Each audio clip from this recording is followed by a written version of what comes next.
एक देश जो दुनिया के नक्शे पर तो है, लेकिन दुनिया से कटा हुआ है, जहां हर मुस्कान की कीमत है और हर सवाल की सजा मौत।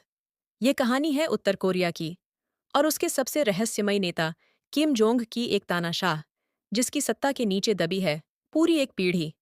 चलिए झांकते हैं उस पर्दे के पीछे जिसे दुनिया शायद कभी न देख पाए।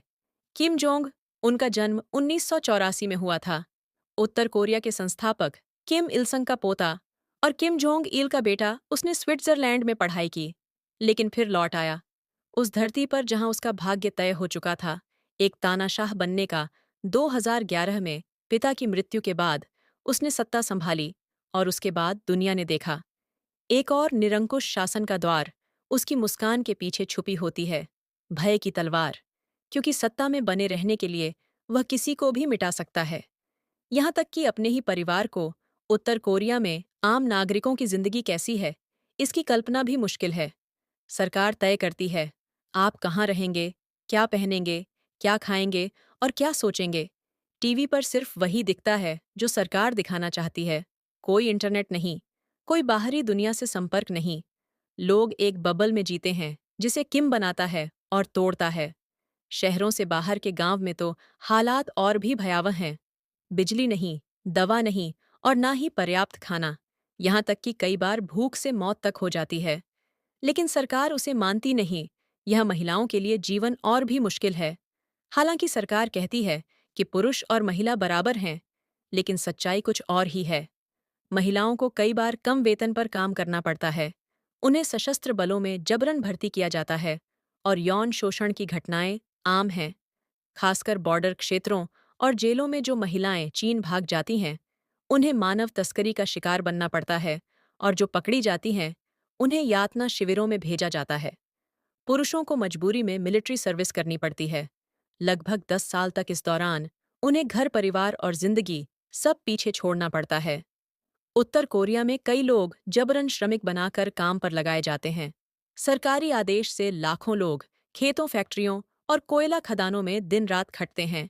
जो सरकार के खिलाफ बोलता है उसे भेज दिया जाता है गुलाग कैंप में, जहां अमानवीय स्थिति में काम करवाया जाता है।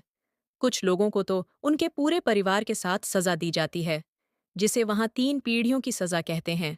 यह तंत्र डर के जरिए चलता है और डर ही सबसे बड़ा हथियार है। शिक्षा और प्रचार। यहाँ की शिक्षा का मकसद ज्ञान नहीं, बल्कि वफादारी सिखाना है। बच्चों को छोटी उम्र से ही बताया जाता है कि किम परिवार भगवान है।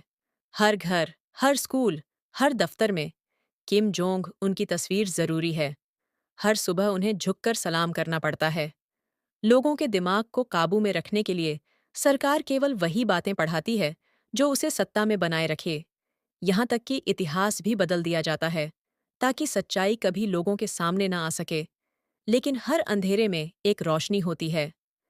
कुछ बहादुर लोग जान जोखिम में डालकर उत्तर कोरिया से भागते हैं। दक्षिण कोरिया, चीन या अन्य देशों में पहुंचकर वे वहां की असलियत को दुनिया को बताते हैं।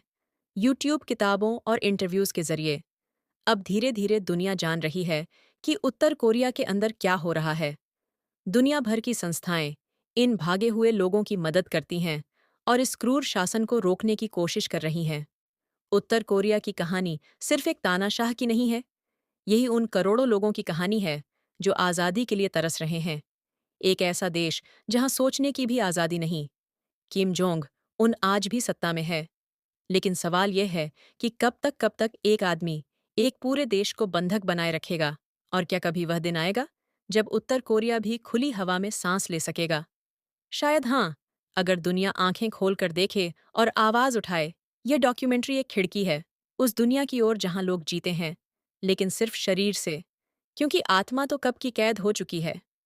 उत्तर कोरिया एक देश नहीं, एक चेतावनी है कि अगर सत्ता बेकाबू हो जाए तो इंसानियत कितनी सस्ती हो सकती है। जागिए, सोचिए और जानिए, ताकि यह कहानी सिर्फ कहानी ना रहे, बल्कि बदलाव की शुरुआत बन सके।